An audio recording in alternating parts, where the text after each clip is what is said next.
Hello friends, तो आज हम बात करते हैं फार्माकोलॉजी में क्या क्या पढ़ना है। फार्माकोलॉजी की मैंने क्लास कराई थी, डिस्क्रिप्शन बॉक्स में उसका लिंक पड़ा हुआ है, देख सकते हैं आप लोग। पहला चैप्टर, तो चैप्टर पहले क्लासेस ना करा के हम पहले आपको समझा देते हैं कि क्या क्या कैसे पढ़ना है, फार्माकोलॉजी में क्या क्या पढ़ना है। तो आप लोग को जो ड्रग्स पढ़नी है, ड्रग्स में जैसे मैं मान लूँ हिमेटेनिक्स ड्रग ले लूँ। हिमेटेनिक्स ऐसे एजेंट होते हैं, the agent which is help in the formation of RBC. तो आरबीसी के प्रोडक्शन में क्या करते हैं, फॉर्मेशन में हेल्प करते हैं, वो हिमेटेनिक एजेंट कहलाते हैं। तो इसमें क्या क्या पढ़ना रहता है फार्माकोलॉजिकल में, तो आप लोग को सबसे पहले डिफिनीशन पढ़ना रहेगा।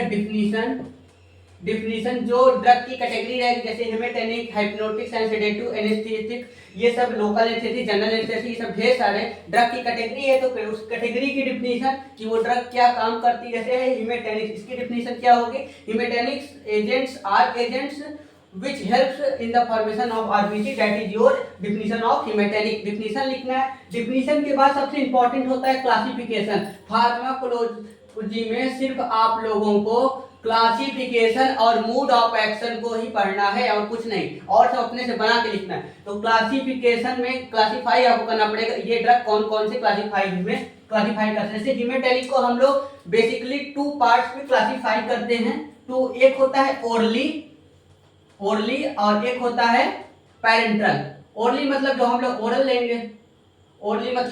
ओरल लेंगे, जैसे इसमें ferrous sulphate, ferrous fumarate, ferrous gluconate, ये सब आता है ओरली में। तो और पैरेंटल में आ जाता है आपका जैसे डेक्ट्रॉन आता है। तो ये सब क्या हो जाएगा, हिमेटेनिक्स का हो जाएगा। तो आप लोग को ओरली लिखना है, इसके नीचे कम से कम 3-4 ड्रग का नाम लिख देंगे आप लोग, जैसे फेरस सल्फेट, फेरस फ्यूमरेट, ये सब हो जाएगा। इधर जो है इधर भी डेक्स्ट्रॉन और सब आयरन सप्लीमेंट, कुछ आयरन होता डायरेक्ट चढ़ जाता है, साइनोकोबालामिन होता है, ये सब पैरेंटल में लिख देंगे आप लोग।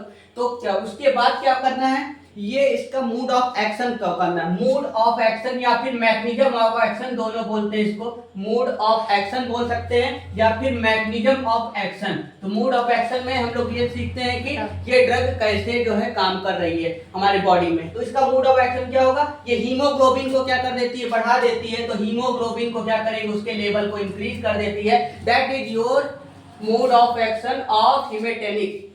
उसके बाद हम लोग क्या करते हैं, इंडिकेशन लिखते हैं। इंडिकेशन का मतलब होता है यूजेस। तो कोई भी ड्रग है, दवा है, तो वो क्या करेगी, वो कैसे यूज करना है उसको अपने से बना के लिखना है। कहाँ पे यूज की जाती है, जब हीमोग्लोबिन की कमी हो जाती है एनीमिया के ट्रीटमेंट में, वहां पे हिमेटेनिक एजेंट का यूज करते हैं। तो इंडिकेशन में क्या लिखना है, यूजेस लिखना है। उसके बाद बात करते हैं, इसके बाद कॉन्ट्रा इंडिकेशन लिखा जाता है। कॉन्ट्रा इंडिकेशन में हम लोग इस ड्रग को कहाँ पे नहीं दे सकते। कोई डिजीज हो जाए, लीवर डिजीज या कुछ हो जाए, रीनल डिजीज कोई हो जाए, तो उसमें हम लोग कौन सी डिजीज में ये दवा नहीं दे सकते, वो कॉन्ट्रा इंडिकेशन में लिखा जाता है। नेक्स्ट इसके बाद हम लोग लिखते हैं डोजेज। उस ड्रग की एक ड्रग आप लोग जैसे फेरस फ्यूमरेट उठा लिए, तो फेरस फ्यूमरेट का आप लोग डोजेज लिखेंगे। डोजेज में क्या क्या आप लिख सकते हैं, कितने एमजी या फिर कितने, अगर सिरप है तो कितने एमएल में आता है। और ये एमजी जो होता है, एमजी आप लोग का किस में आ जाएगा, जैसे टैबलेट में आ जाएगा। और यहाँ पे ये भी बताया जाता है कि कब कब लेना है, जैसे वंस अ टाइम ले सकते हैं, एक दिन में एक बार, या फिर दिन में ट्वाइस या फिर 2 बार ले सकते हैं। ये सब भी डोजेस में बताया जाता है। और किस रूट से लेना है वो भी बताया जाता है कि आईवी है या फिर आईएम है या फिर ओरली है या फिर सबलिंगुअल है, किस रूट से लेना है ये भी आप लोग को डोजेज बताया जाता है।